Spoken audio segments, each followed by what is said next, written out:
Então, nós estamos retornando à aula passada, nós tínhamos trabalhado alguns detalhes, né, sobretudo da interpretação dos termos da corrente do spin 1. Eu estou retornando agora aqui a corrente do spin 0, só para, porque a expressão dela é mais simples, e o problema que eu vou apresentar depois no caso do spin 1, ele já aparece aqui no caso do spin 0. Então, essa é a nossa corrente eletromagnética no caso do spin 0. Como no caso do spin 1, nós temos a mesma questão da dimensionalidade. Essa corrente tem dimensão 3, o campo φ tem dimensão 1, então 1, 2, 3, 1, 2, 3, campo A tem dimensão 1, 1, 2, 3. Então a corrente tem essa dimensão.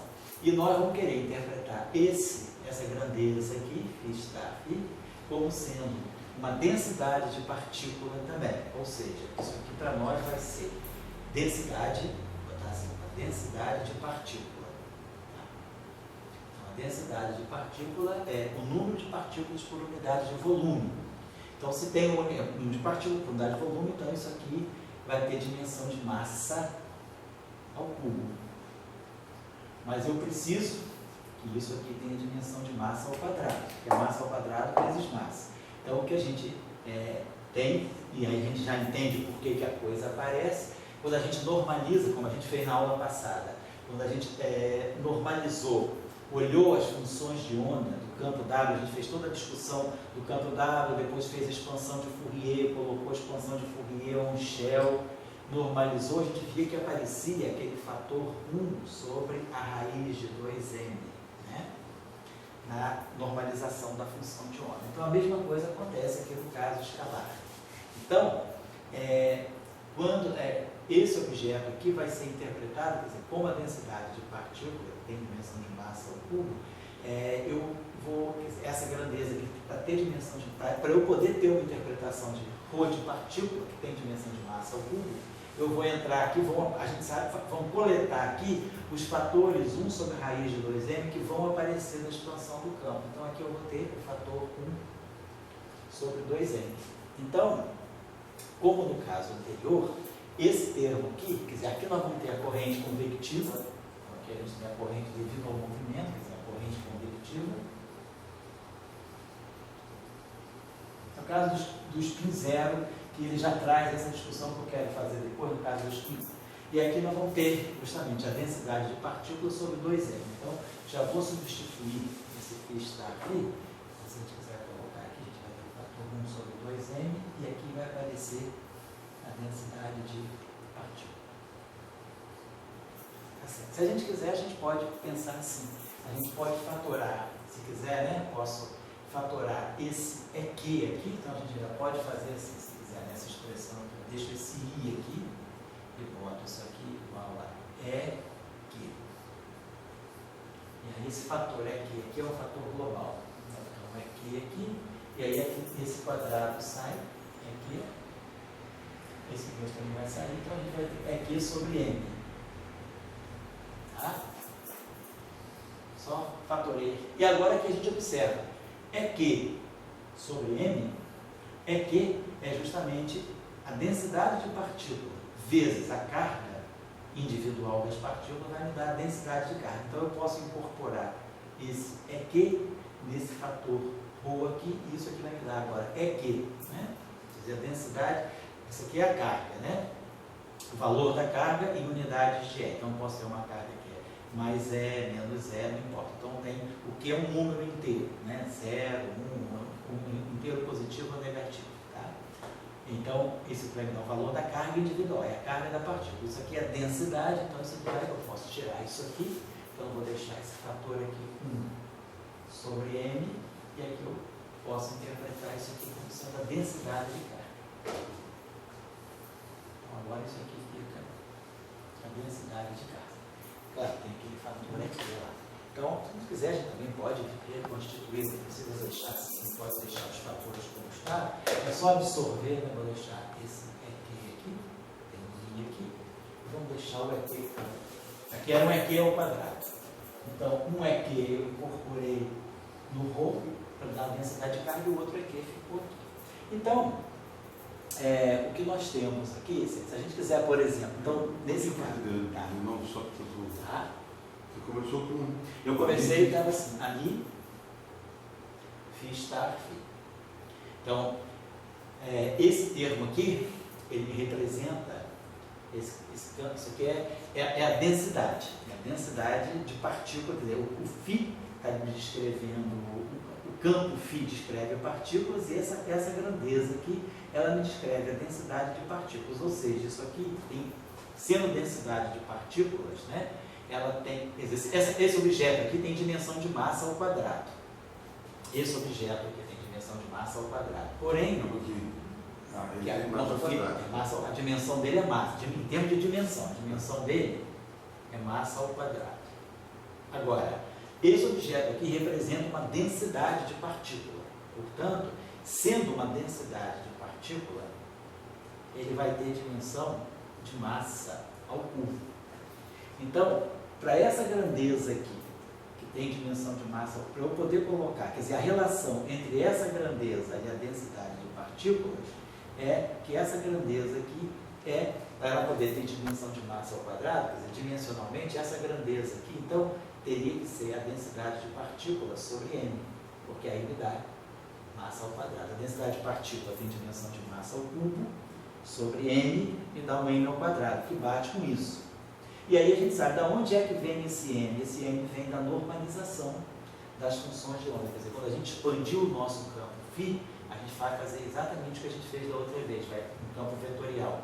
Vai dar 1, aquele fator 1 sobre 2π à quarta, 1 sobre a raiz quadrada de 2m, e aí aqui nós temos a integral, fazendo a expansão de Fourier, integral em d3p, sobre raiz quadrada de t2 mais m2, e aí aqui fica a função transformada de Fourier, o fitil do E, e aqui fica o E, aí é px menos ET, exatamente como a gente fez no caso vetorial. Então, eu já estou trazendo esse fator aqui de raiz de 2m, cada φ desse vai trazer um fator 1 sobre a raiz de 2m. Então, na verdade, né? Se eu soubesse, se eu partisse disso aí, o meu φ não seria m. Então, esse teu φ aqui ele tem dimensão de massa, isso aqui tem dimensão de massa. Então, isso aqui tem dimensão de massa a terceira. Isso aqui tem dimensão de massa. Então, esse elemento de volume aqui está dando uma dimensão de massa ao quadrado. Dimensão de massa ao quadrado. Massa terceira sobre massa ao quadrado. A transformada de Fourier, aqui adimensional. E aí aqui, esse cara aqui tem dimensão de 1 sobre raiz de massa. Esse objeto aqui... Desculpa, a dimensional é exponencial só, né? O exponencial. CJP e massa também. Esse aqui tem dimensão. Exatamente. Então, para isso aqui ter uma dimensão de massa, esse fator aqui tem dimensão de massa ao quadrado. Esse aqui tem dimensão de raiz quadrada de massa. Então, esse objeto aqui teria que ter dimensão de massa a menos, né? Menos 3 meios. Porque se eu tiver uma dimensão de massa a menos 3 meios, quer dizer, aqui eu tenho uma raiz de massa no denominador. Quer dizer, eu tenho que no final do dia, a dimensão desse cara vai ser ajustada agora. Vamos deixar aqui. Quer dizer, quem vai ser a dimensão dele? Esse cara aqui, então, tem 1 sobre raiz de massa, então a gente vai ter massa menos meio, que vem daqui. Esse cara aqui dá um massa ao quadrado. Tá? E esse cara aqui, vamos dizer, vai ser uma dimensão que eu vou calcular. Vai ser uma dimensão de massa elevado a x, vou calcular. Mas isso aqui tudo no final do dia tem que ter dimensão de massa. Então eu tenho que 2 menos 1 meio dá 3 meios. 3 meios mais x vai ter que ser igual a 1, dimensão de massa. Então esse x é 1 menos 3 meios, que dá menos 1 meio. Então esse cara aqui vai ter dimensão de massa menos meio. Então esse aqui também tem dimensão de massa menos meio. Então, esse massa a menos meio daqui, esse massa a menos meio daqui dá massa menos 1, massa menos 1, massa ao quadrado, dá dimensão de massa. Então esse objeto para nós aqui, ele está dando alguma coisa que tem dimensão de massa a menos meio. E aí, esse fator de 1 sobre raiz de massa, né? Na verdade, essa raiz de 2m, eu separei. Quer dizer, quando eu fiz essa normalização aqui, a gente viu que era conveniente colocar. E a parte do Fourier fica livre. Fica ali. A única coisa é que o outro tem que ser massa. Isso, que a gente sabe que tem que acertar a dimensão. Exatamente. Então, isso é exatamente como a gente fez no caso do espinho. Eu posso fazer uma Fala aí. pergunta idiota, mas eu acabou. O fator da denominador da raiz quadrada P2 mais M2, de onde vem mesmo?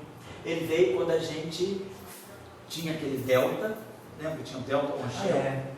E aí a gente fazia aquela expansão da função delta de f de x, né? Usava o delta de uma função. Claro. Então, isso aqui. Então, a gente pôde. E só outra pergunta também para engrenar. A gente ajustou o fitil de Fourier, mas já partindo que o φ era de massa. A gente sabe que o φ tem dimensão de massa. Certo. Isso a gente sabe por causa do Lagrangiano. O Lagrangiano de Cohen-Gordon, né? Ele é demi-φ, demi-φ. Como o Lagrangiano tem dimensão de massa quarta, isso aqui é massa, isso aqui é massa, sobra massa ao quadrado com φ2. Então, o φ é massa, da massa quarta. Certo? A gente fixa as dimensões pelo Lagrangiano, né? Muito bem. Então, a gente consegue colocar a corrente, vamos dizer, bosônica, né? Em termos, né, desse objeto, da densidade de carga. Um pouquinho antes, né? Você tinha Eu tinha um termo que era assim, 2 aqui ao quadrado, e aí tinha a mi, φ star, φ. Aí agora eu estou vendo que para esse φ star, φ, esse φ star, φ, ele fica 1 sobre 2n, é aquele raiz de 2n com raiz de 2n, e aqui fica a densidade de partícula. Então, esse cara aqui tem dimensão de massa ao cubo, com essa massa aqui fica massa ao quadrado, então esse objeto aqui tem dimensão de massa ao quadrado, vezes massa dá a dimensão de massa ao cubo. O valor de cubo. partícula é massa ao cubo, eu uso o valor. A densidade de partícula é massa ao cubo. E aí, com essa massa aqui, fica tudo certinho, fica massa ao quadrado. Esse massa aqui dá massa ao cubo, que é a dimensão do ar. E aí, o que eu fiz foi, separo um fator EQ aqui, e o outro fator EQ eu trago para cá. Então, quando eu multiplico a carga pela densidade de partículas, eu estou pegando, na verdade, a densidade de carga. Quer dizer, cada partícula tem essa carga. Então, aqui em cima eu tenho a carga total e no denominador o volume. Então, eu tenho uma densidade de carga. Esse fator de 2n veio para cá, cancelou. Então, esse 2 se cancela com esse 2, você fica EQ sobre N está aqui. Esse valor de partícula veio aqui, se chama valor de carga. Isso, aí depois que eu incorporei um fator EQ, eu fiz isso, EQ vezes o rho de partícula, que é a densidade de partícula, é a densidade de carga. Então, o que a gente está vendo é que, no caso da partícula bosônica, né, de spin zero, por exemplo, a corrente, ela já traz, né, esse acoplamento da densidade de carga com o próprio potencial eletromagnético, certo? Então, deixa eu dar uma olhadinha com vocês na seguinte. Então, se nós escrevemos a equação de Marx, né, a equação de Marx para nós está assim, quer dizer, dmi F mini igual a J mi. Então, se a gente pegar a componente zero dessa corrente aqui, a gente vai ter o seguinte, a componente zero dessa corrente aqui vai ficar zero, a gente vai ter, como a gente fez sempre, né, dmi F mi zero. Então, só sobra o índice I, DI F I zero, que é menos DI F I zero. Mais o F0 é DI é zero, né? É menos o campo elétrico, é menos a componente I do campo elétrico. Fica menos, fica mais, então fica uma divergência. Então, quando eu pegar o Mi igual a zero, essa equação vai me dar justamente a equação de Gauss do campo elétrico. Divergência de E igual a J0. Vamos pegar o J0 aqui. I é Q. Aí vamos ter aqui φ, derivada temporal, φ ponto estar, φ, menos φ ponto estar. Tá lá. E aí vamos ter esse termo aqui, mais Q sobre M, A0, que é o potencial escalar φ, o potencial associado ao campo elétrico, φ, o A0, e aqui a densidade de carga.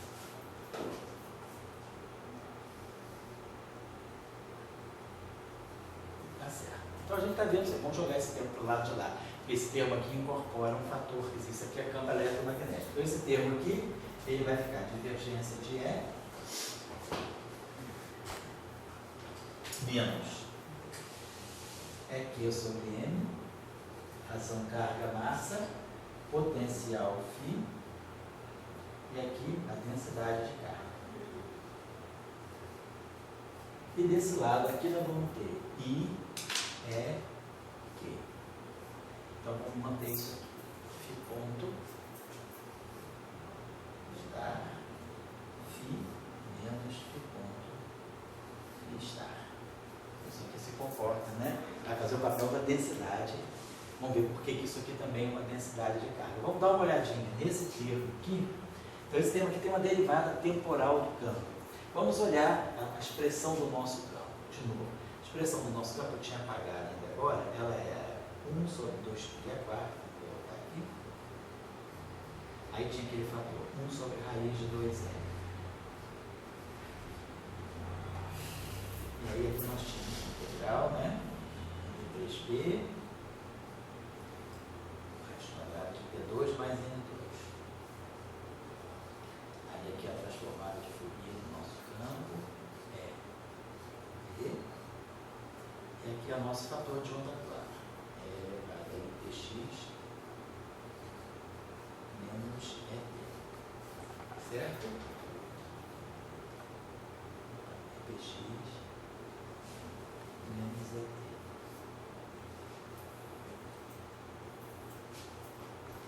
Perfeito.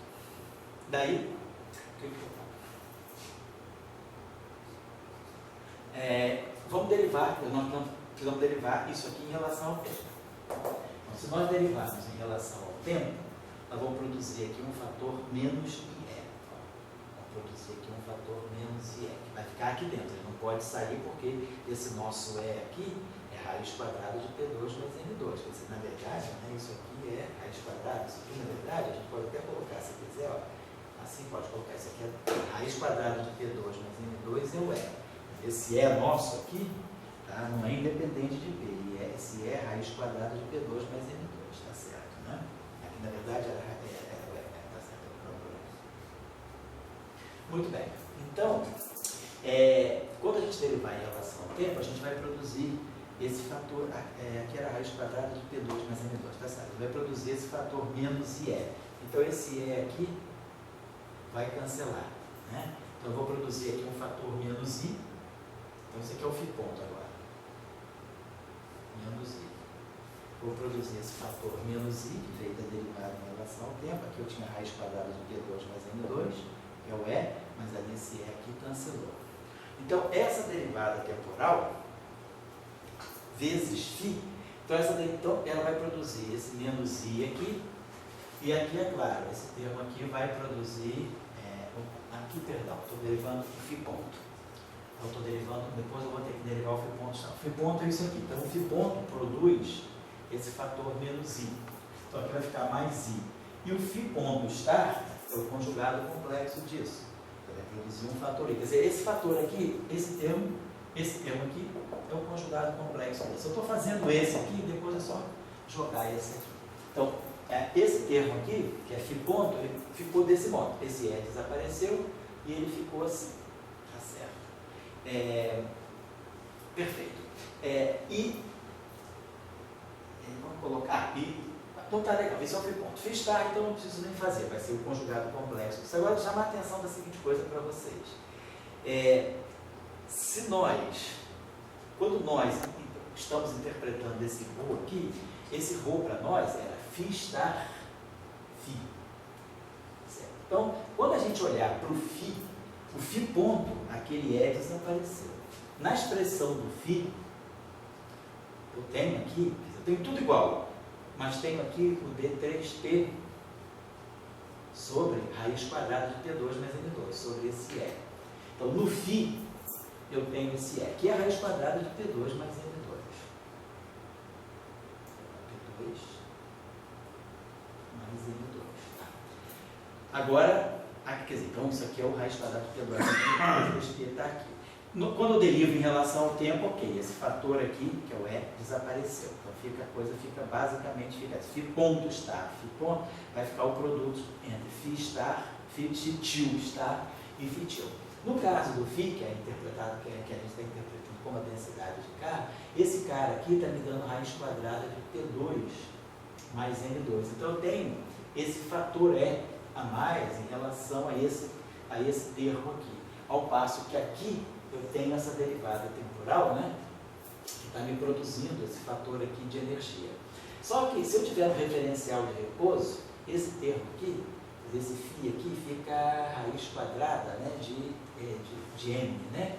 Se eu fizer um referencial de repouso, fica raiz quadrada de m2, então no referencial de repouso, esse objeto aqui é um m, tá?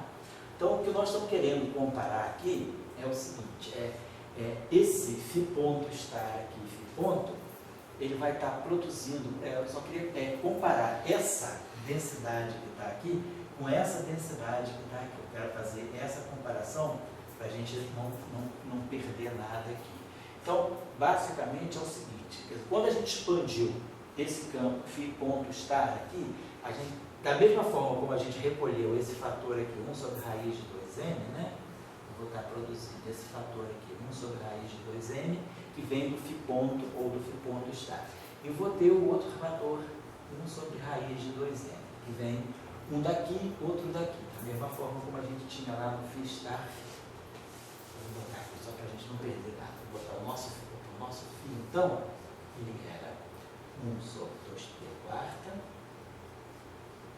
Aí não tem essa, é 1 sobre raiz de 2m. Aí tínhamos aqui a nossa integral sobre raiz quadrada de P2 mais M2, que é o E.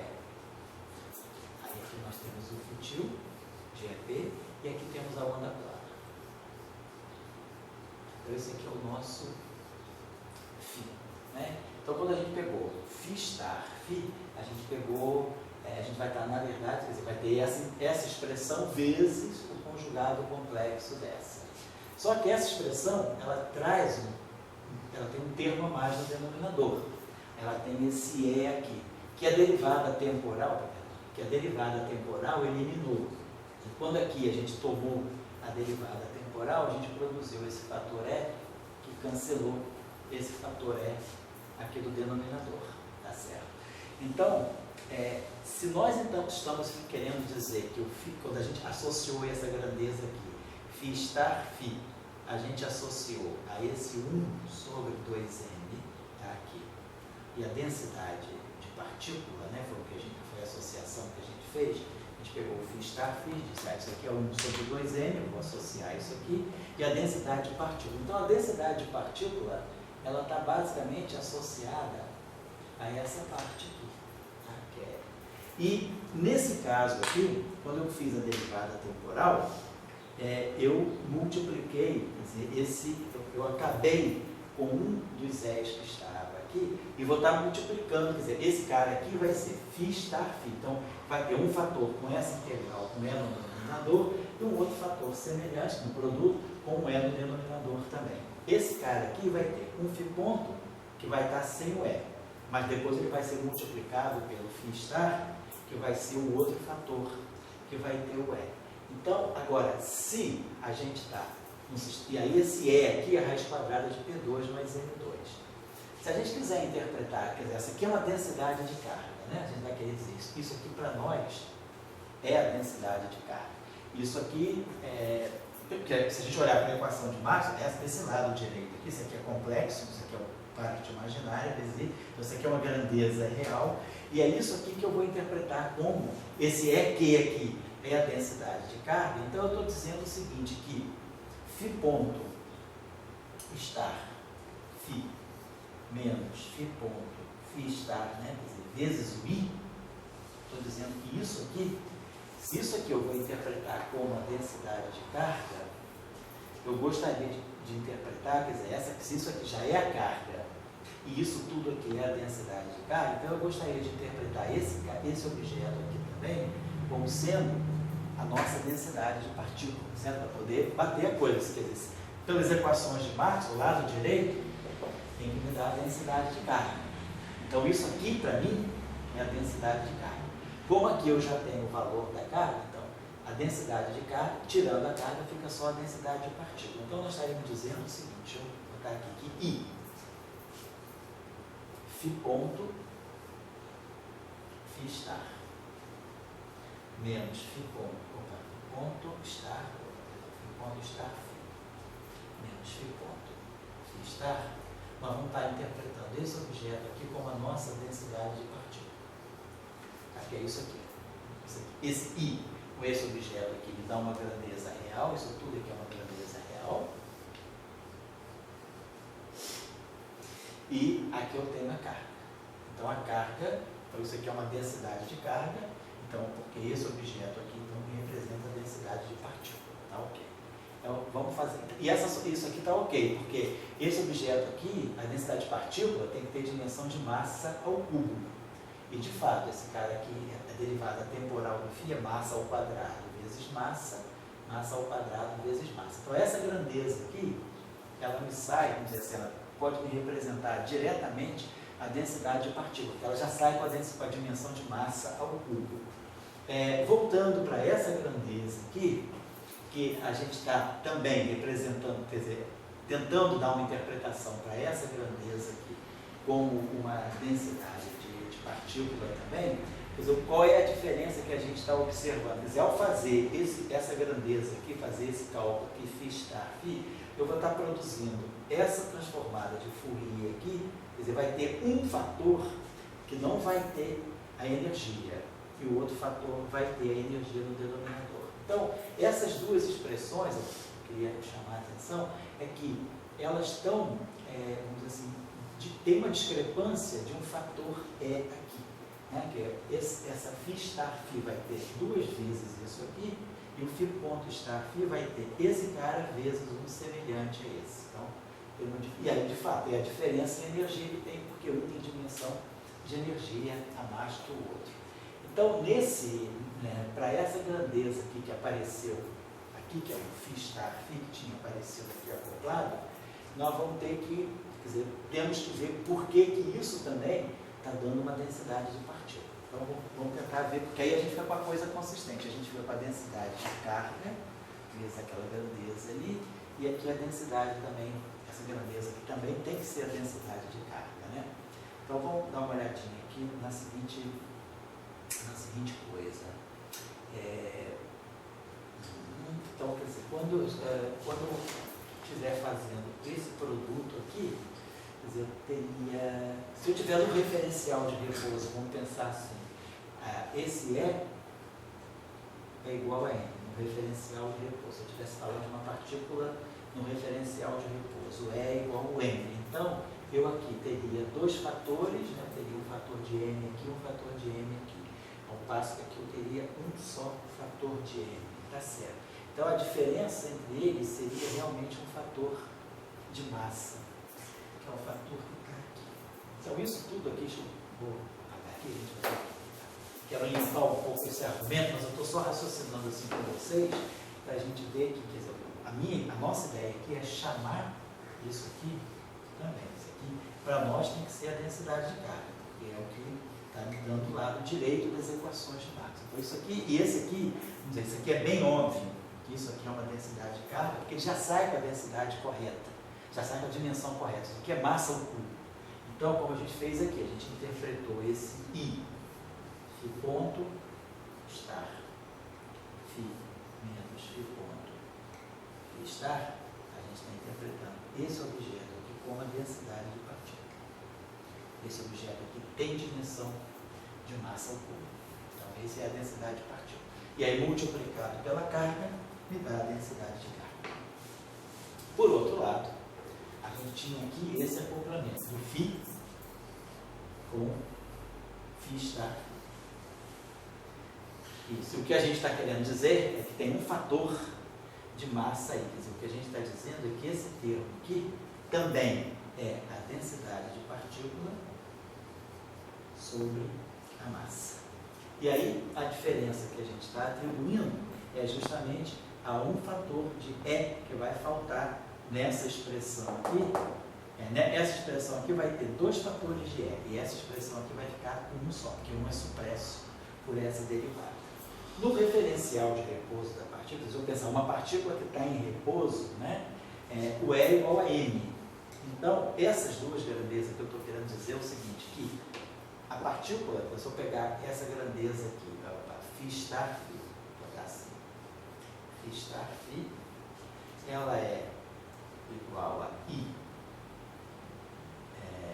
φ ponto estar menos φ ponto φ estar sobre M, esse aqui é a densidade de partícula sobre M, no referencial de repouso. Se esse campo é um campo genérico, mas vamos dizer que eu esteja pegando a situação seguinte, o que eu quero estudar é o campo elétrico que vai ser gerado por uma partícula de spin zero. Vou pegar uma partícula carregada, essa partícula que tem carga é Q, e ela tem spin zero.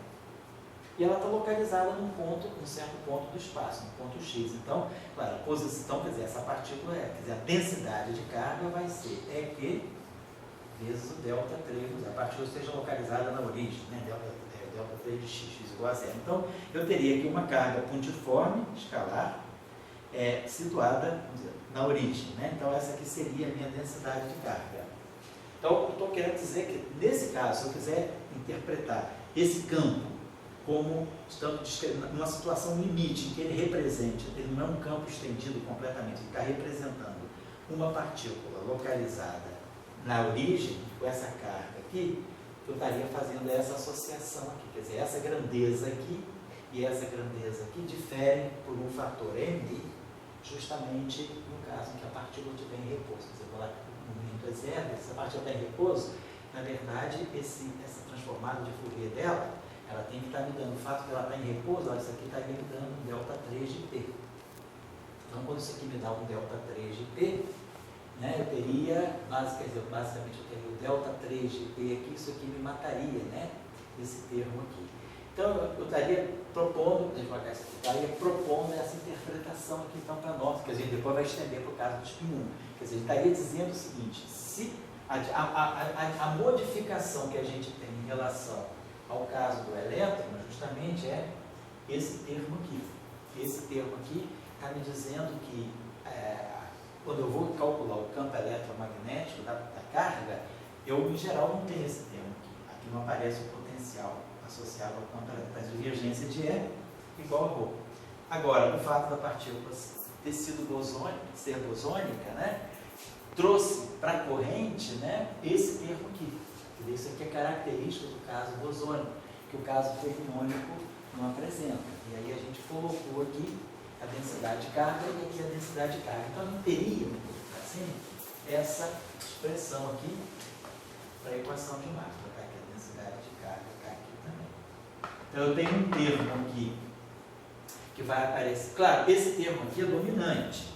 Esse termo aqui já é um termo de ordem menor, porque ele já é um termo que ele vai ser.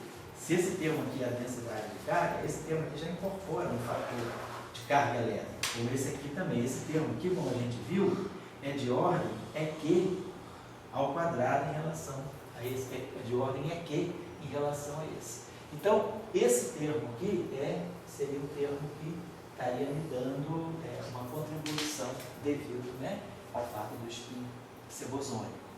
Então, e agora, qual é a consequência disso no campo elétrico?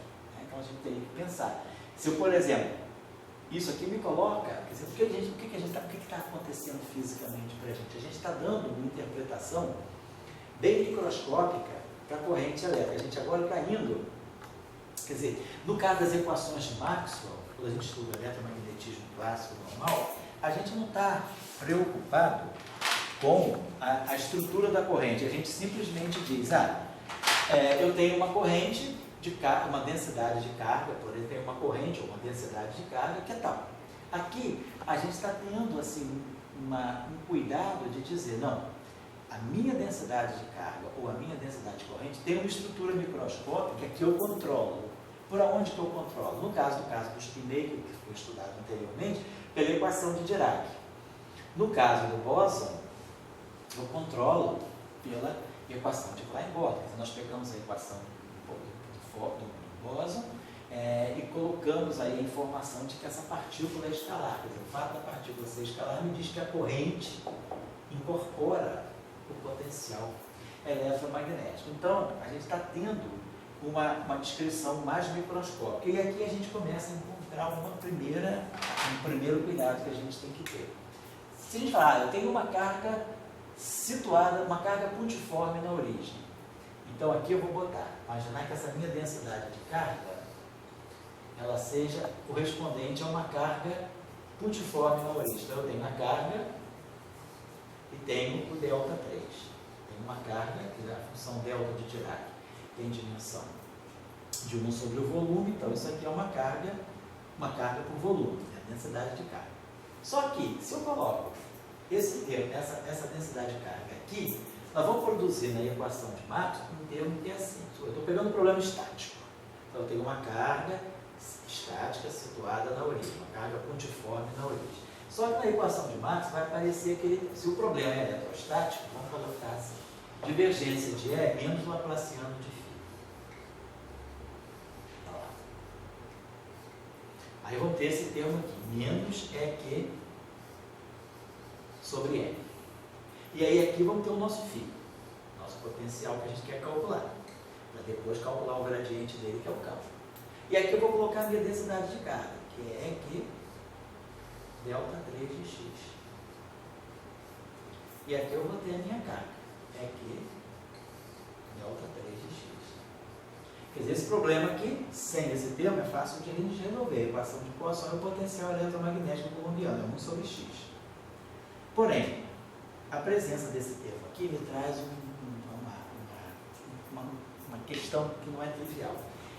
Isso aqui é a função delta, multiplicada pelo potencial. Quando a gente tem o produto de uma função delta, de Dirac, por uma função f de x, delta de x menos a vezes f de x, isso aqui é a mesma coisa que o f de a vezes o delta de x menos a. O fato de ter um delta de Dirac me obriga, quer dizer, me faz com que esse x aqui só vá contribuir quando x for igual a. Então, nesse caso aqui, eu posso escrever, usando essa propriedade da função delta, esse termo aqui fica assim, ó, EQ ao quadrado sobre m, φ de zero, delta 3 de x. E aí a gente tem um problema que a gente tem que interpretar porque que ele está aparecendo. É o potencial na origem. O potencial na origem é infinito. Então, essa equação, ela está me indicando que eu tenho um termo problemático aqui. Quer dizer, o que a gente pode pensar a partir daí? Quer dizer, a interpretação, quer dizer, a ideia, quer dizer, em primeira ordem aqui, eu poderia, se eu estou trabalhando só em primeira ordem aqui, eu esqueço esse termo, então eu não teria nenhum problema de ter a carga puntiforme na origem. Mas, como esse problema, quer dizer, como eu estou trabalhando com a estrutura microscópica da corrente, eu estou vendo que eu posso calcular esse potencial, esse campo elétrico, em ordem mais alta em EQ.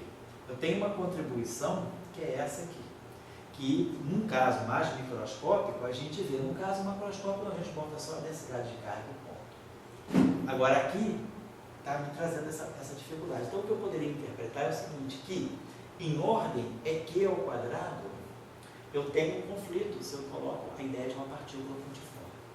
Como é que será que eu posso, essa idealização de uma partícula realmente puntiforme, né?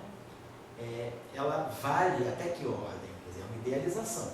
Ela vale em ordem EQ, mas a gente está vendo que a gente pode ter um problema em ordem EQ ao quadrado. Então, o que eu deveria pensar? Nós deveríamos pensar de ter aqui uma ideia de uma partícula agora estendida. Quer dizer, para a gente poder resolver esse problema, a gente sai dessa dificuldade, se a gente pensar o seguinte, não tem mais, se eu quiser trabalhar em ordens mais altas, ou seja, se eu quiser olhar o problema de uma forma mais completa e não de uma forma superficial, onde esse termo aqui aparece, eu não posso mais considerar, quer dizer, a partícula puntiforme. Eu teria que pensar que a partícula é um objeto estendido. Eu poderia pensar que a partícula a partícula elementar, ela é um objeto estendido, né? Ela tem uma certa extensão, e essa extensão seria mais ou menos o quê? Quer dizer, qual é a ideia? Se a gente quiser pensar numa partícula estendida, a gente pode imaginar que a partícula, a mecânica quântica já diz para a gente, a extensão da partícula deve ser o seu comprimento de onda de Compton. Então eu vou pensar que essa partícula, ela representa uma carga que não é puntiformemente, né, localizada na origem, mas ela é localizada numa região, quer dizer, numa certa região, assim, uma esfera, né, uma região esférica, vamos dizer assim, um raio na faixa do comprimento de onda de Compton da partícula, que é 1 sobre m. Vamos colocar assim. Então a gente poderia, para poder saber qual é o campo realmente gerado por essa partícula, então a gente deveria pensar o seguinte: vamos imaginar que agora a nossa densidade de carga já não é mais exatamente a função delta. A gente poderia fazer um modelo da partícula microscópica pensando assim: a densidade de carga vai ser a carga da partícula, tá bom, EQ, e o volume que ela ocupa. Então, vamos imaginar, quer dizer, a gente tem que pensar que essa partícula pode ser, vamos imaginar que essa partícula funcione como uma superfície esférica de raio igual ao comprimento de onda de Compton da partícula, 4/3 de π lambda Compton ao cubo. Vamos dizer assim, isso aí seria mais razoável. Então eu estou pensando, então eu tenho uma partícula que não é tão pontiforme assim, mas que ela descreve uma densidade de cargas. Essa carga aqui, ela está, vamos dizer, até numa primeira aproximação, distribuída uniformemente num volume, né? Quer dizer, nesse raio aqui, nesse volume aqui, 4/3 de π, comprimento de, quer dizer, seria uma esferazinha, cujo raio é o comprimento de onda de Compton da partícula, e aí eu teria essa carga uniformemente distribuída nesse volume. Então vamos pensar que a gente pudesse imaginar que essa seria a saída do problema. Deixa eu apagar isso aqui. Vamos voltar aqui em cima. Estou colocando a primeira questão, no caso do campo escalar, que evita o problema do spin, evita o problema da polarização. Então é só para a gente ter uma coisa mais limpa, né? Já ter uma primeira ideia do que está acontecendo agora, quando a gente começa a olhar a eletrodinâmica do ponto de vista, né, dessas partículas, quer dizer, dando uma descrição microscópica mais precisa para o que é a densidade de carga, né, para o que é, na verdade, a carga elétrica. Então vamos pensar o seguinte: a gente poderia pensar que esse problema ele se coloca da seguinte maneira, né? Eu teria o campo fora, então, vamos dizer o seguinte. Então, nós temos duas regiões no espaço. Nós temos uma região R maior do que o comprimento de onda de Compton da partícula e a região que é interior, a região do comprimento de onda de Compton da partícula. Então, se a gente estiver fora da partícula, a gente teria o seguinte: vou calcular o campo fora da carga. Então, divergência de E, está aqui, né? Vamos botar assim, menos EQ sobre M, φ, tá certo. E nós estamos fora da partícula. Então, fora da partícula, vamos dizer, a densidade de carga, ou seja, vamos fazer aqui, talvez a gente pudesse fazer até o 5 da licença para cá. Se a gente pudesse integrar, vamos fazer o seguinte: vamos integrar essa equação aqui. Então, vamos dizer assim, a partícula está aqui, ela se distribui, é uma esferazinha de raio R, de raio lambda C, e eu estou calculando o campo aqui fora. Então, se eu for calcular o campo aqui fora, vamos fazer. A gente imagina, quer dizer, o problema tem simetria esférica, eu vou imaginar que o meu campo elétrico é esfericamente simétrico. Então, quando eu fizer a integral de volume, quero calcular o campo aqui, usar o teorema de Gauss mesmo, né? Então, isso aqui vai me dar o fluxo do campo elétrico. Então, isso aqui vai me dar o fluxo do campo elétrico nessa superfície maior do que o raio da partícula. Então, estou calculando o fluxo do campo elétrico ali fora. Menos EQ. Agora, quando eu estou fazendo uma integral de volume aqui nesse espaço todo. Então, eu vou ter menos EQ sobre M e vou estar integrando aqui, vamos dizer assim, em D3, vou dar integração de volume, D3, depois a gente vai fazer a associação do φ de x e a densidade de carga. Vamos colocar assim. E aqui nós vamos ter a integral. Agora, quando eu fizer a integral de volume, né, da densidade de carga, é claro que eu vou, aqui fora a densidade é zero, eu vou estar integrando nesse volume todo, então eu vou estar só multiplicando esse volume, quer dizer, daqui para fora é tudo zero, porque a densidade de carga é zero, a densidade uniforme constante. Então isso aqui vai me dar a carga lá dentro, com essa densidade de carga, isso aqui vai me dar a carga. carga total que está inserida nesse volume que eu integrei a carga, né? Densidade de carga vezes o volume me dá a carga. Tá certo. Agora, vou botar aqui. Vou colocar. Então vai me dar a densidade constante, então vai me dar aqui a carga. Aqui. Tá certo. Essa integral aqui está claro, isso aqui dá para nós, como o campo é esfericamente simétrico, isso aqui pelo teorema de Gauss, isso aqui vai dar para nós 4π R2. Faltou o volume, não, do lado direito. Aqui é a densidade de carga vezes o volume da carga. Carga é a carga média, certo? Aqui dá 4πr2. Então, claro, se não tivesse esse termo aqui, o campo daria carga sobre 4πr2, que é o caso normal, o campo da lei de Gauss. Agora, nós temos esse termo aqui, nós temos que integrar esse termo aqui e observar o seguinte. Nós vamos, quando formos fazer essa integral ela vai ser zero. A densidade de carga ela está toda restrita. Então, vamos pensar, o problema tem simetria esférica, a densidade de carga é uniforme, meu campo o meu programa tem simetria esférica. Então, esse termo aqui, o elemento de volume é R2, dr, seno de θ, dθ, dφ. Então, a parte de ângulo sólido a gente pode integrar, vai dar 4π, vai dar o fator 4π, né? Porque a integral de volume é R2, seno de θ, dr, dθ, dφ. Então, seno de θ, dθ, dφ, nada depende de θ e de φ, vai dar o fator 4π. Então, nós vamos ter uma integral aqui, que vai ser desde a origem até o raio da partícula, é o comprimento de onda de Compton. O potencial, aí aqui eu vou ter integral em dr, e aqui eu vou ter o termo R2, certo? Que vem do elemento de volume. E quando eu integrar desde zero até essa superfície aqui fora, aqui nessa região fora da partícula a densidade é zero, então não vai contar. Então eu vou integrar só desde zero, a integral, a parte que é não trivial dessa integral é a integral desde zero até o comprimento de onda de Compton. Aí eu vou ter aqui dentro o potencial no interior, potencial φ de R, e vezes a densidade de carga.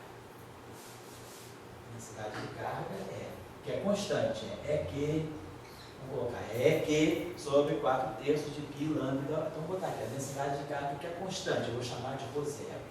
Vou botar até aqui fora. Vamos botar 4π e aqui ρ0, que é a densidade de carga. Aqui eu também posso, se quiser, posso dizer que quando eu integrei isso aqui, é a densidade de carga, ρ0, vezes o volume, 4/3 de π lambda c a terceira.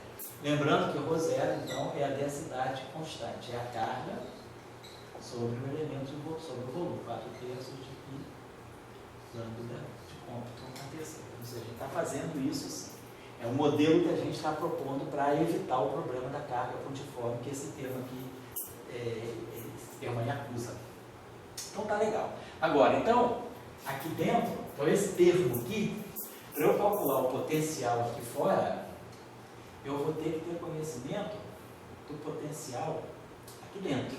Então eu vou ter primeiro que calcular o potencial no interior, para depois, né, porque nessa expressão, para calcular o campo aqui no exterior, esse aqui é o campo exterior, é o campo fora da distribuição de carga. Então o campo exterior ele vai ter essa expressão aqui, mas vamos observar já uma coisa aqui. Quer dizer, aqui é o ρ0. A densidade de carga aqui, vamos dizer assim, é constante, isso aqui é ρ0 também. Quer dizer, a densidade de carga aqui é ρ0, vou tirar para cá. Então, o que eu estou mostrando aqui? Vamos botar aqui, né? Só esse termo aqui, 4π R2, é campo elétrico no exterior, né? Ele vai ser a densidade de carga, ele vai ter esse fator aqui, ρ0, que é a carga, né? ρ0 vezes 4, então eu vou querer deixar esse termo para poder comparar melhor com o outro, né? Então eu posso colocar esse ρ0, colocar essa densidade, ρ0.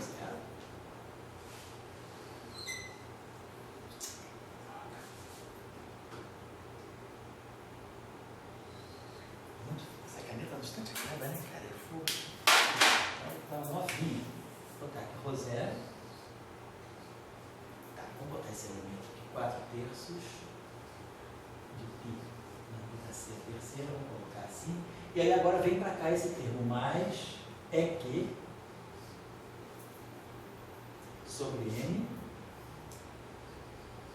Rosero. E aí esse termo aqui, integral desde 0 até comprimento de onda de ponto, VR, L2, φ. Então a gente começa a perceber que o campo lá fora vai receber uma contribuição de ordem mais alta. Quer dizer, eu posso pensar o seguinte, eu posso, se quiser aqui, escrever também esse aqui como sendo Rho0 sobre o volume. Eu poderia ter. Pronto, eu tenho um Rho0 aqui, mas o que é importante é que esse termo aqui, né, já está marcando uma correção de ordem aqui em relação a esse. Esse termo aqui agora é esse potencial aqui, né? Então vamos dizer o seguinte, suponhamos que essa carga seja positiva. Então a gente tem essa carguinha positiva, então a gente sabe que o campo, né, deve ser para fora. O potencial, né, ele é a carga, em geral é isso aqui, carga sobre 4 π ε0r. Nós estamos trabalhando em unidades naturais. Então, vamos imaginar o seguinte, se essa carga é positiva, então essa densidade aqui é positiva, essa grandeza aqui é positiva, né? E esse termo aqui é positivo. Então é como se a gente tem uma contribuição, quer dizer, o campo elétrico, né, ele está tendendo, né, a crescer. Teria esse termo aqui, quer dizer, o campo elétrico aqui teria o comportamento de 1 sobre L2, tá? E aqui eu teria esse, deixa eu botar aqui só uma coisinha, essa variável de integração, 1 sobre L2, esse L2 aqui está certo, eu estou integrando isso aqui, vamos botar esse campo aqui lá fora, vamos chamar esse, essa distância aqui é a distância exterior, está certo. Esse R aqui está no variável de integração, não tem nada a ver. Então a gente estaria vendo o seguinte, que esse termo aqui, né, ele passou para o lado de lá, isso, então a gente teria, vai depender um pouco, essa grandeza aqui é positiva, essa integral aqui vai de 0 até R, né? Então esse potencial que é no interior, né, se ele é uma grandeza positiva, ele vai fazer com que o campo lá fora, quer dizer, o efeito, né, o efeito desse termo aqui, o acoplamento do potencial com a carga, é aumentar o campo em relação ao caso que seria o regime usual. O campo maxwelliano seria simplesmente a carga sobre 4 sobre πr2, né? Então a gente tem que ver, tem que ter uma ideia de como o campo se comporta no interior. Então a gente agora tem que calcular primeiro o potencial no interior, para a partir do potencial no interior poder trazer a expressão para cá e calcular o campo no exterior. Então essa que é a ideia. Isso é só no caso escalar. Então vamos voltar para essa equação agora aqui.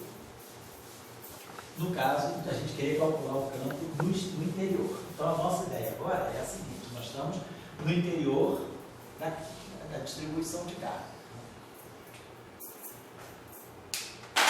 Nós estamos no interior da distribuição de carga. Então a gente vai calcular, a distribuição de carga tem esse raio R, né? Que é igual ao comprimento de onda de ponto na partida. Então eu vou calcular o meu campo aqui no interior. Então vamos dizer que eu faço o seguinte, para calcular o campo aqui no interior, vamos ver se nós fazemos a mesma coisa, podemos usar, né? Vamos fazer assim, aqui a gente vai ter a divergência de E, vamos colocar assim, então se a gente, a densidade de carga é totalmente uniformemente distribuída aqui, poderia pensar o seguinte, essa equação aqui, divergência de E, está me dando o laplaciano de φ, certo, né? Isso. E o laplaciano, vamos dizer assim, eu teria o laplaciano de φ, aí vai valer a pena fazer, tem o laplaciano de φ, aqui nós temos o potencial, que nós não conhecemos, justamente vai ter o laplaciano, vai ter o potencial, vai ser uma equação diferencial ordinária, a densidade de carga, ela é uniforme e a carga está certa, então, a densidade, não está certa, a densidade é constante, então isso aqui é constante, está certo, essa densidade aqui também, quer dizer, a densidade de carga o tempo todo é constante, constante, então eu teria uma equação. Estou vendo se vale a pena a gente resolver a equação diferencial ou fazer a integral. Mas aí se eu fizer a integral, cara, esse potencial aqui vai ficar melhor fazer o seguinte, vamos usar, quer dizer, a gente usa aqui a expressão do potencial, usa aqui o Laplaciano, então você está dando para nós menos Laplaciano do campo do φ, menos Laplaciano do φ, menos, que o nosso problema agora é calcular o potencial no interior. Então aqui menos φ de R, nosso problema tem simetria esférica, a densidade de carga ela é constante, então pegamos o nosso ρ0 e aqui o próprio ρ0, a densidade de carga, né? Está fazendo problema?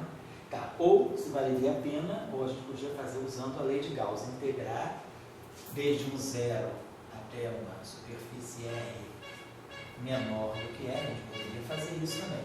Então, pelo teorema de Gauss, isso aqui daria o fluxo do campo elétrico, você estaria me dando de novo 4π R2 vezes E. Esse termo aqui daria para nós menos EQ sobre M. E aí eu teria aqui o fator 4π, que vem da integração do elemento de volume, da parte angular. E aí eu teria o integral desde 0 até R, que aí eu estaria integrando desde 0 até R, dr, estaria integrando desde 0 até R, vamos dizer assim, dr', isso aqui é a variável de integração, R',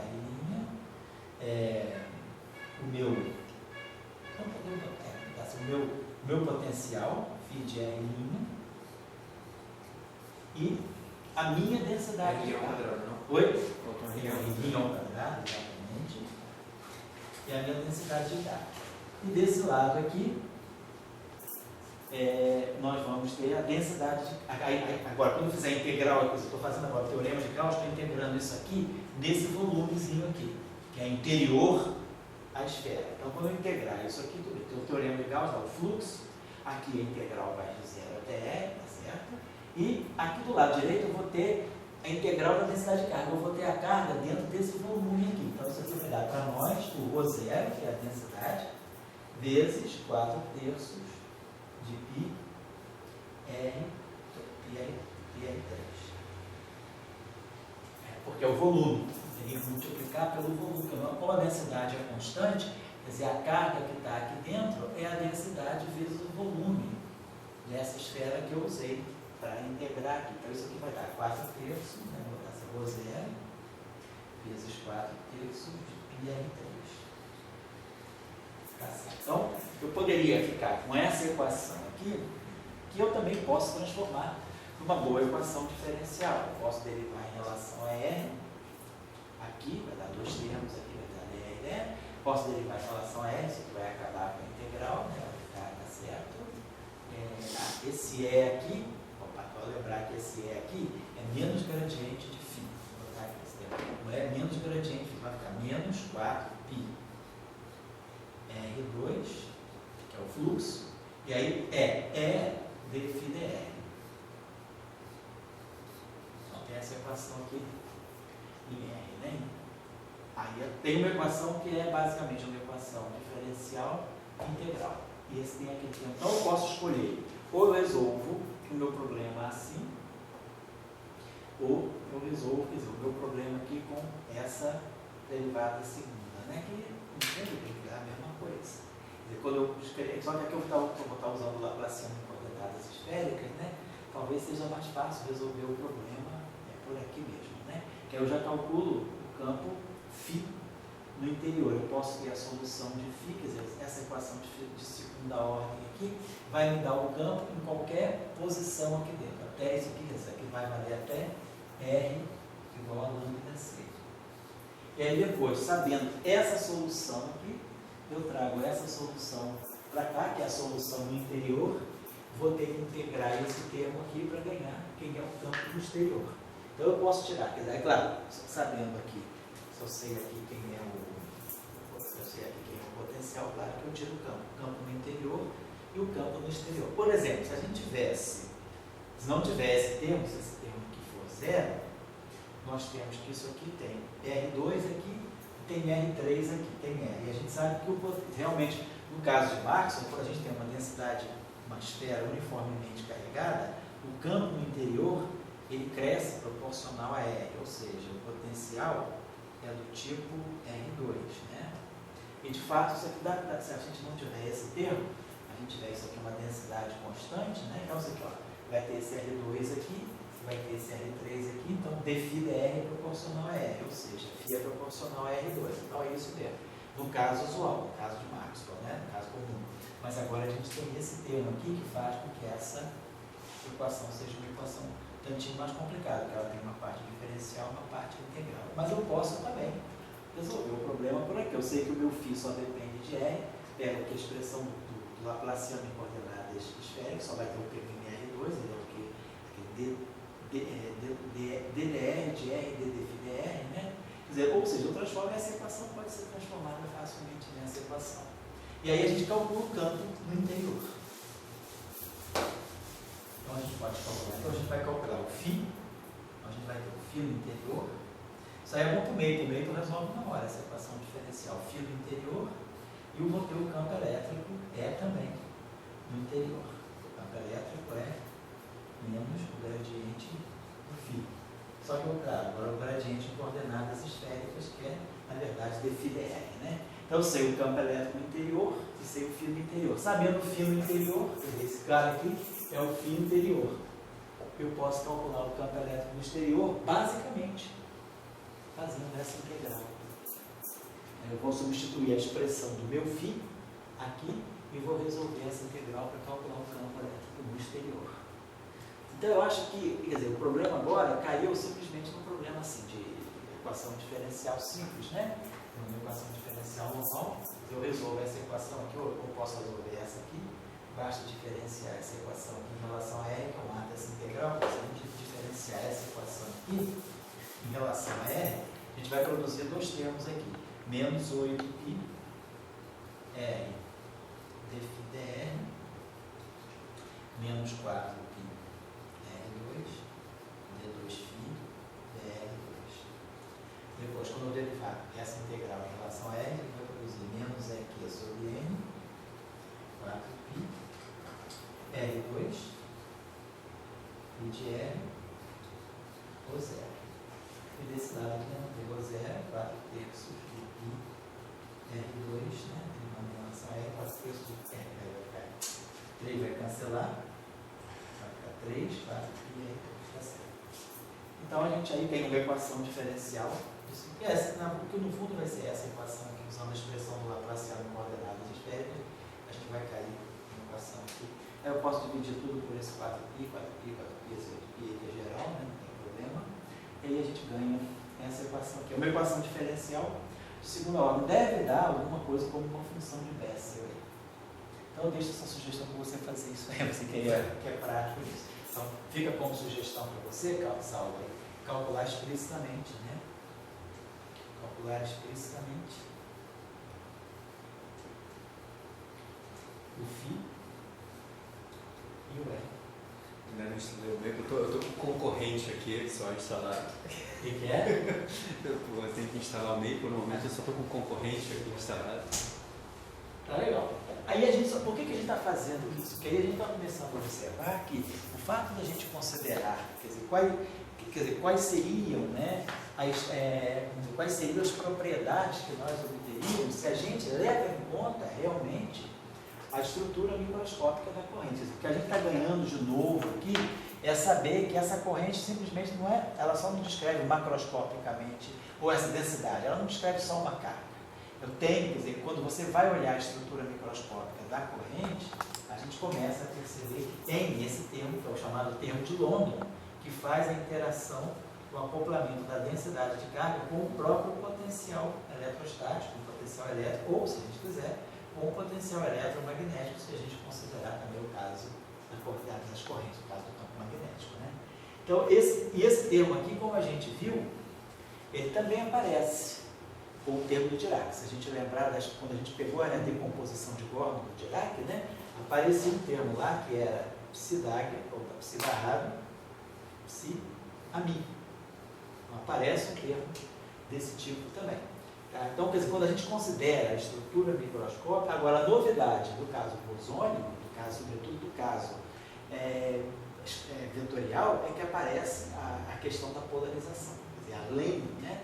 Então, isso que a gente vai querer trabalhar com mais detalhes é tirar, por exemplo, a expressão correspondente, né, ao campo devido a efeitos da polarização do spin. Então, a gente está começando pelo spin zero, só para a gente poder assim, esquentar, né, e começar a ver quais são as novidades que podem aparecer. Então, a primeira novidade que a gente vê é o aparecimento desse termo aqui, que está levando em conta, né, uma completar. Agora, eu acho que essa discussão, eu já procurei, assim, eu não vejo muita literatura sobre essa discussão, né, da relação, da extensibilidade. Quer dizer, a gente precisa aí considerar a partícula extensível, né, estendida. A gente já não pode mais considerar a partícula pontiforme. Então, quer dizer, eu acho que seria interessante a gente criar uma reflexão sobre isso.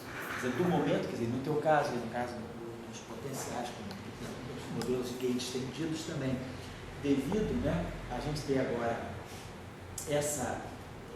a presença, né, do potencial acoplado com as densidades de carga, a gente deveria ter pensar um pouquinho melhor por que ao entrar com essa descrição mais microscópica da corrente, automaticamente está aparecendo esse conflito com partícula pontiforme. Quer dizer, até uma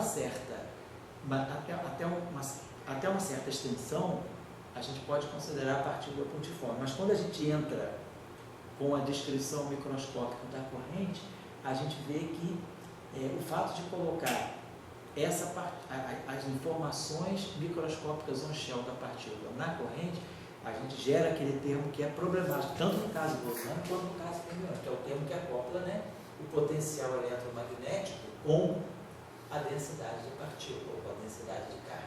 Se não for massivo, ainda assim aparece? Se não for massivo... Esse problema sobre a partícula ser extensiva. Eu acho que aí, se não for massivo, o problema é mais sério ainda, porque você teria que considerar uma partícula carregada sem massa. Quer dizer, o que é uma partícula carregada sem massa? Tem descrição sobre isso, tem estudos sobre isso. O que é o eletromagnetismo de uma partícula carregada sem massa? Mas aí você tem que modificar uma série de coisas do eletromagnetismo. A função de Green, ela apresenta para você problema de causalidade, por exemplo. Então, apesar de não ser nenhum teorema provado, né, na teoria de campos, na natureza ainda não apareceu nenhuma partícula carregada de massa zero. Então, colocar massa zero num caso de carga eletromagnética presente é uma coisa também que pode ser mais problemático ainda. Então, a gente tem que para considerar a carga, a gente tem que considerar que a partícula é massiva.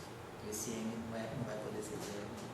Mas é uma questão importante isso. Eu tenho um trabalho que eu posso te dar depois, quando você estiver mais livre aí, para ler, que é uma linha de trabalho interessante, entender o que significa uma eletrodinâmica com partículas carregadas de massa zero. Tá? Certo. Bom, então, eu acho que a gente podia pensar da seguinte maneira, quer dizer, o que pode estar acontecendo? Se a gente vai para uma descrição, quer dizer, nada de aqui envolve mecânica quântica. A gente colocou esse comprimento de onda de Compton, que carrega o H cortado, né, e H cortado sobre MC, a gente colocou a constante de comprimento de onda de Compton, porque a gente imagina que o que é razoável? Se uma partícula não é pontiforme, ela deve ter uma extensão. Qual é a extensão natural da partícula? Qual é a grandeza, o parâmetro físico natural associado à extensibilidade de uma partícula, ao comprimento de onda de Compton, né? Que é o que mede mais ou menos o quanto a função de onda da partícula se estende no espaço. Então a gente fez um modelo ali, quer dizer, na hora de considerar a partícula estendida, a gente naturalmente está trazendo a constante Planck para o problema. O problema é clássico, mas aí ele começa a se tornar um problema semi-clássico, porque já vai aparecer a constante de Planck também, para poder a gente dizer a partícula não é tão pontiforme assim, ela tem uma extensibilidade que é o comprimento de onda de Compton dela. E isso aí é o que parece resolver o problema da singularidade do potencial. Então, eu acho que seria interessante, né, a gente olhar, quer dizer, você agora, Saulo, acertar esse exercício que a gente fez hoje, né, colocando, eu acho que os sinais estão todos certos, tudo colocado no lugar certinho, mas o que eu acho que seria interessante a gente observar é o seguinte, a positividade desse termo.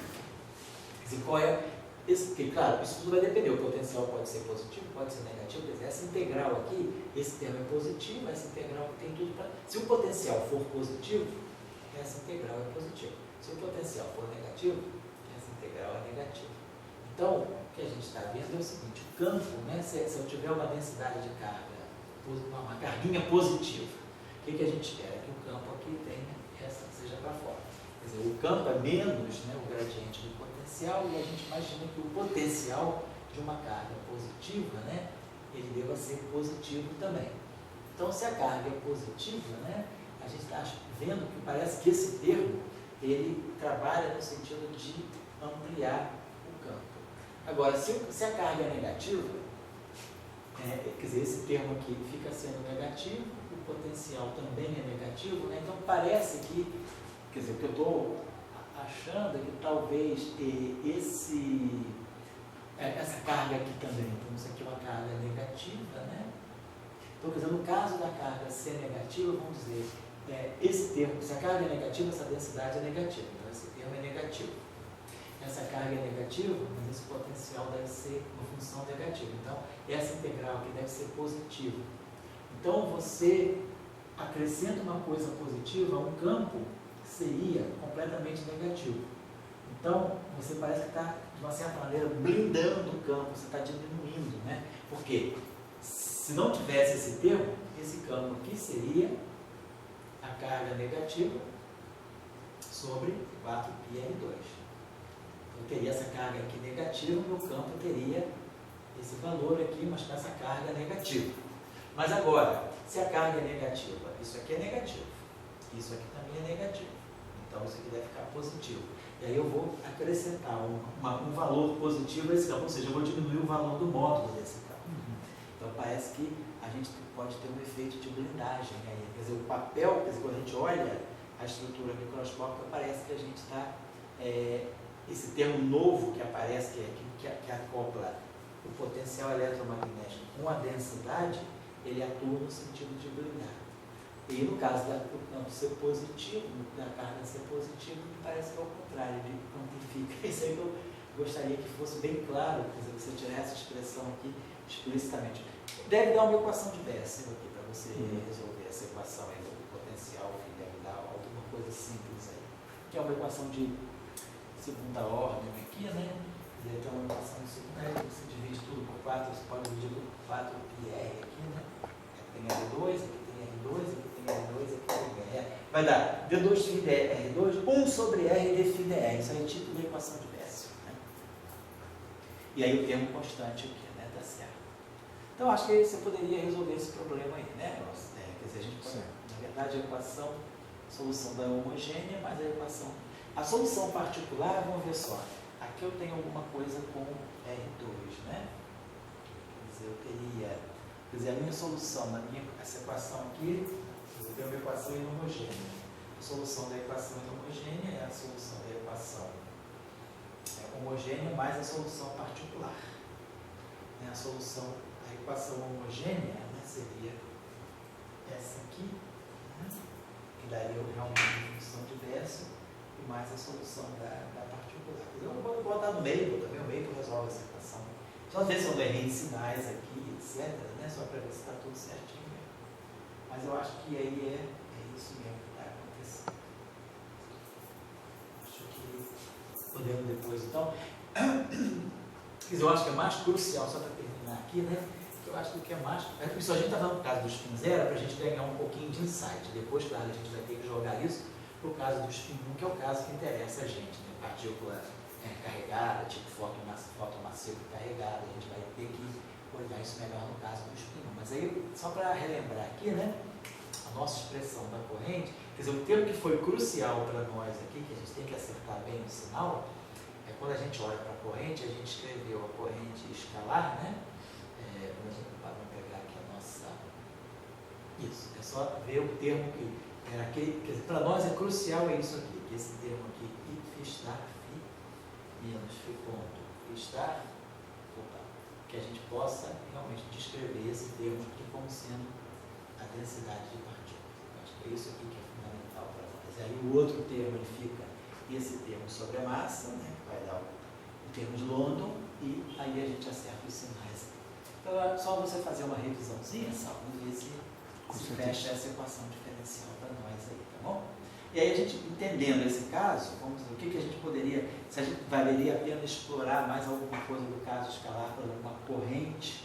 Caso escalar, eu acho que o setor magnético não é tão interessante, porque não tem momento de dipolo. Eu acho que aí a gente poderia ver depois, né, o caso do campo fermiônico. Olhar direto o caso do campo fermiônico, que já sai momento magnético, e olhando a estrutura microscópica da corrente, no caso do ferro. Tá certo. Ah, que mais? É isso mesmo, né? Sabe, presta a cadeira agora, um instantinho só. As aulas anteriores de fermiônicas, isso está aqui, né? Vou compor isso aqui. Isso. Então a gente tirou a nossa corrente, ficou exatamente a corrente convectiva, o momento magnético, exatamente. O termo de London está aqui. Então a gente vai refazer isso aqui no caso do spin meio, que é importante também, e no caso do spin meio vale a pena tirar o campo magnético também, porque aí tem um momento magnético, a corrente de magnetização vai influenciar no campo magnético, antes de ir para o spin 1. Eu acho que a gente pode trabalhar um pouquinho nisso aqui, tá certo? Então essa é a questão que a gente já está... Depois de fazer isso tudo, eu acho que antes de começar a estudar, quer dizer, o spin 2, eu acho, Saulo, que a gente já pode fazer uns cálculos aí com o que a gente vem discutindo agora, nos casos do spin 1 massivo, do spin 1 carregado, que é o fóton carregado, a gente começar a olhar.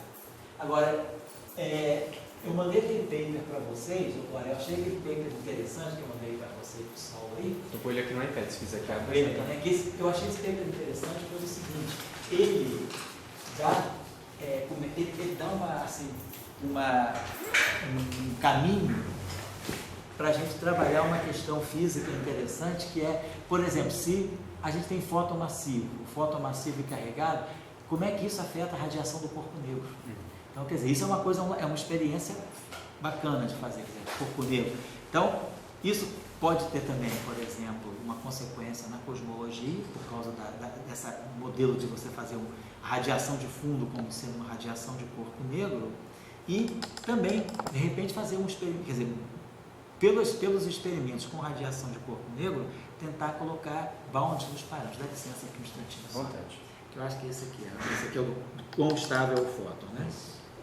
Isso. Então ele dá aqui várias discussões, né, sobre decaimento de fóton. Então, quer dizer, para o lado. Para o lado dessa aula, tá legal. E aí para abrir assim. Tá legal.